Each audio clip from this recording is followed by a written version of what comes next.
ที่ขายอาสาวไทยสำลาที่จะagendong bang si tayo bangiya siyong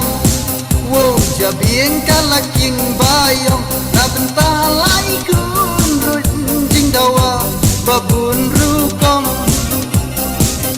na bentalay kun rujing dawa babun rukong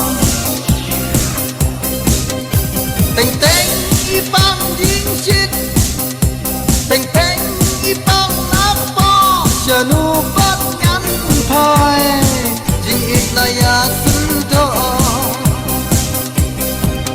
na benta lai kun rui jing dawa bala ong shu ta yo sa lai kun la jong lei lei om la ben biang shu on da yo sa lai kun la jong lei lei om la ben biang shu way là thọ la inu sip jat i kun roi i basun pana ani jing jen jaria ikmi ban i engam la ha ba thọ pat inu sip bha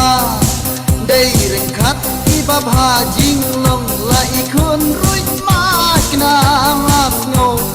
kun la jong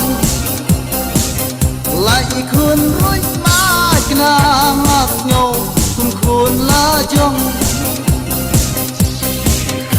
teng teng i bang jing shit teng teng i bang nak po chanu pat ngắn phai jing ít là ya sơ